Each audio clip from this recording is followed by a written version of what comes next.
You have made many contracts in your life, and you may not remember them all. And some of these contracts might be ruling your life. They might be dictating why you make the decisions that you do. Your goals, your dreams, your ambitions, the people in your life, all of these things can stem from contracts that you made. And this doesn't have to be something formal, like, signing a work or a phone contract and there's terms and conditions. These can just be things that you said out loud, that you swore you would do, that you promised that you would do. These are spiritual contracts. These are soul contracts. And they exist and are created in many different ways. And they exist deep at your core. When you were a child, you may have said something like, I will become an astronaut. And you made this contract with the universe where you said that you would set out and do something. And as silly as it may sound, that dream might be alive in you somewhere. And maybe you don't actually want to be an astronaut. You have no interest in doing astrophysics or going into space. But you said that that was what you were going to do, and you never relinquished it. So it sits there deep inside you as something that you said that you would do and that you never will. You have no intention or desire to fulfill that prophecy. And a lot of the time we make these contracts and then we forget about them. For instance, when I was a child, I promised myself all kinds of things. When something bad happened, I promised myself that I would never let that happen again. I promised myself that I would make millions of pounds. I promised myself that no one would ever hurt me. And it wasn't like I signed a bit of paper declaring these things, but I said it to myself, I said, this is something that I promised myself. I'm going to do this. And I meant it. I made these contracts and I intended to stick by them. But as you grow, as you learn, as you go out in the world, as you mature, you realize that some of these things are not conducive. They're not helpful. And while I thought that, making sure and having a contract that meant that no one could ever hurt me again, I thought that was protecting myself. I thought that was looking after myself. But really, it meant isolating myself. It meant shutting others out. It meant removing all opportunity for people to be able to hurt me. So I could never depend on anyone. I could never allow people in. These were contracts that I made in good faith, but they expired. And I was holding on to them despite not really wanting to keep it up. It was an obligation rather than a commitment. It had been something that I was doing for the sake of doing, and a lot of the time I didn't even know why. It's not like I thought, I'm doing this because I said this a long time ago. I'd completely forgotten that I'd said these things. But deep in my core, when I was making decisions, something in me remembered those contracts, and it steered me in a direction that was compliant with them. And we do this all the time. And if you think about, previous relationships you've had, where you might have said that you love them and you will be there forever, and now you don't even speak anymore, but you've made a contract. You said something and you meant it at the time. And sooner or later, these contracts all pile up. And you've said so many things. You've made so many contracts that they're all contradicting each other. They're all in conflict. And so we feel conflicted and we feel like the past is heavy. But the past is not heavy. The past doesn't exist. The past only exists in our mind. And when we keep these things alive by virtue of consciousness or in your subconscious, whether you intend to keep it alive or whether you just haven't relinquished it yet, you must remember the contracts that you've made so that you can close them down, so that you can move on, so that you can make new contracts with things that are more aligned with you. I pursued money far longer than I understood and realized that it was not the highest good, that it was not what I most wanted, that it wasn't really something that aligned with me, that I wanted money as a means of freedom. I wanted money as a means of being creative and having opportunity and being able to do things that I wanted to do. But the goal of it being money and being driven by money was something that I made when money was extremely scarce. And I made that contract under duress, where I went to the opposite extreme. I said millions, because millions was the biggest number that I could think of back then. And because I am goal orientated, my mind went straight for that. I'd set the clear objective, and then it was about getting there and doing everything that I could to get there and aligning my whole life towards that. And it's not that I no longer would love £1 million or millions of pounds, because I would.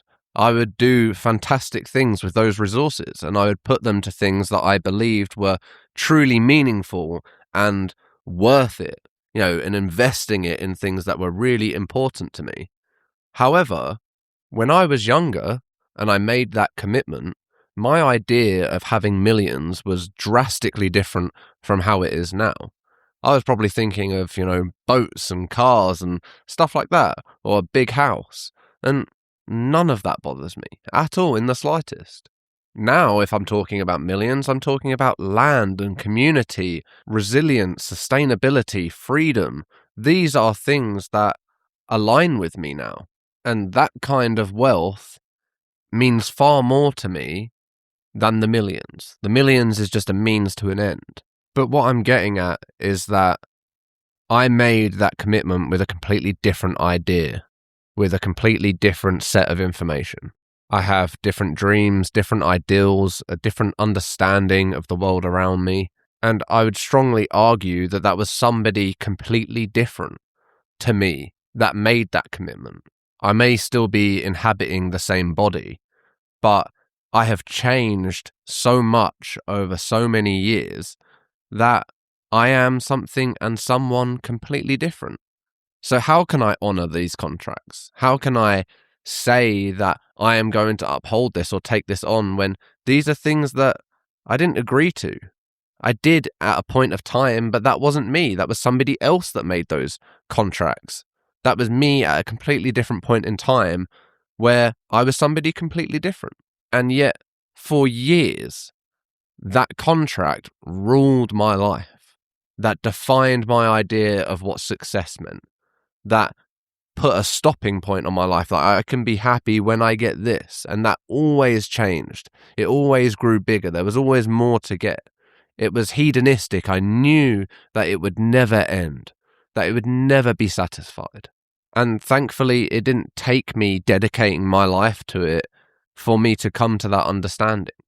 I saw this pattern early because there was constantly things that I thought that I would feel happy, or I would be content, or I would feel good enough. I'd feel like I was enough if only I had this.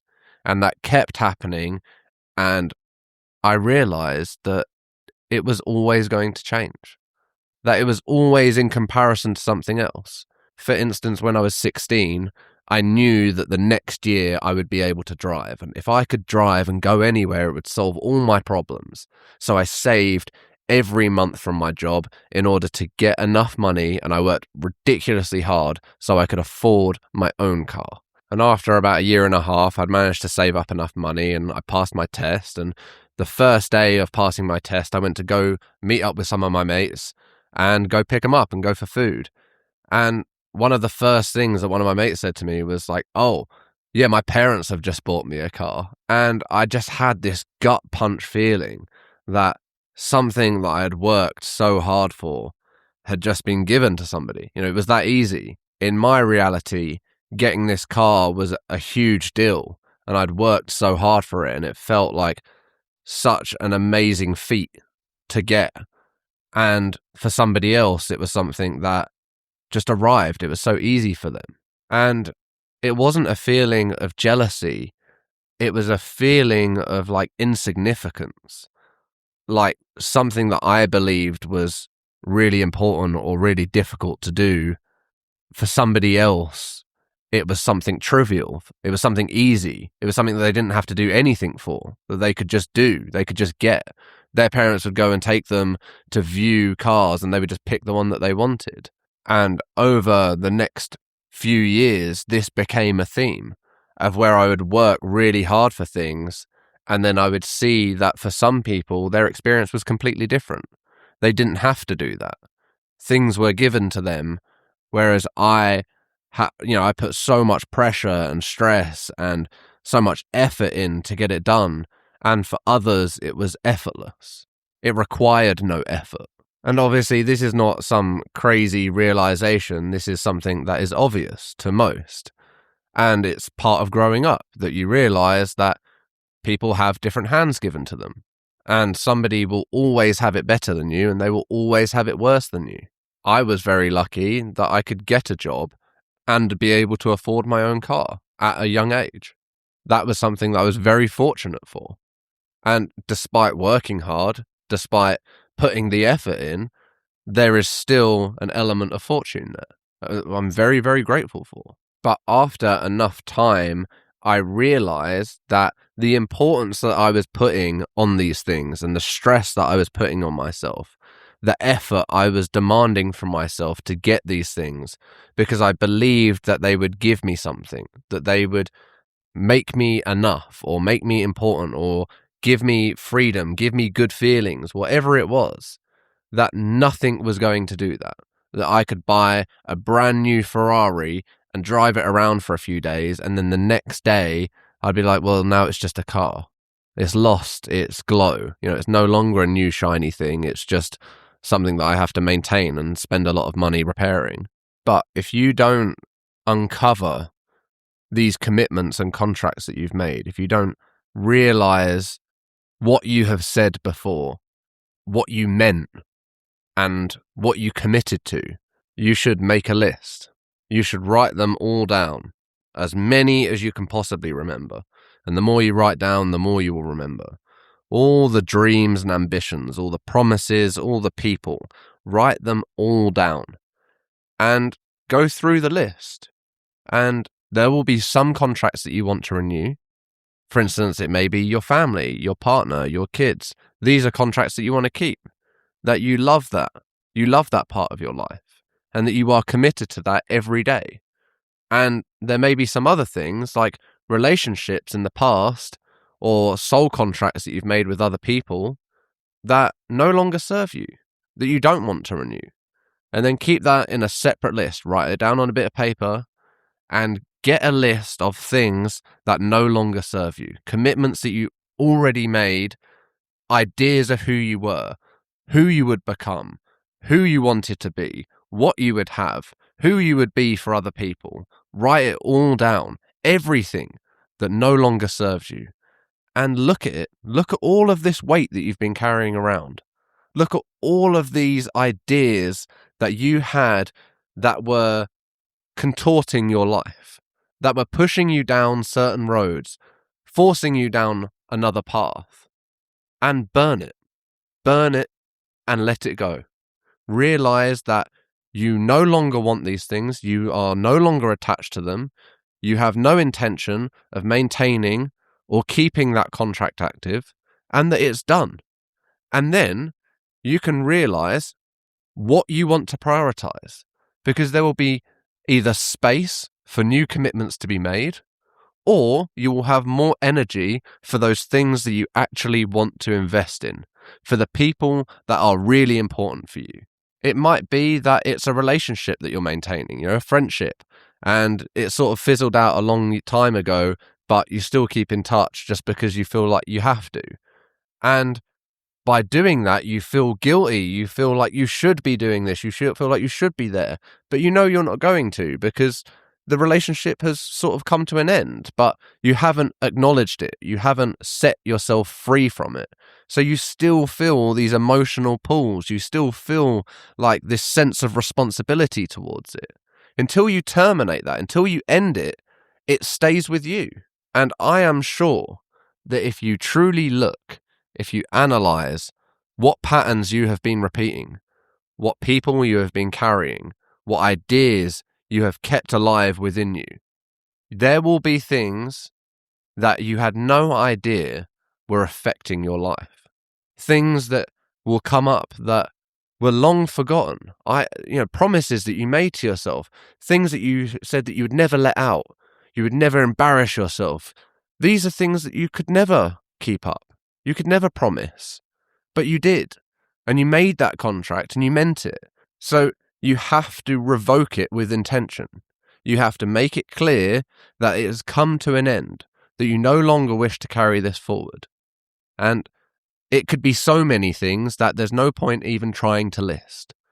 These promises that you make, or these ideas, these commitments that you make to people, to things, to who you're supposed to be, to who you are in the world, to communities that you're tied into that you no longer feel a part of, or you no longer feel connected to work, to jobs that no longer serve you, no longer fill you with enjoyment or passion or joy. These things that we do just for the sake of doing them, let them go. Bring them to conscious awareness. Make them really apparent that these were things that you agreed to. This was who you decided you would be. These are people in your life that you are committed to. And absolve yourself of it. Let it go. Move on. Burn those commitments that no longer serve you and feel renewed in those commitments that do. Thank you for listening.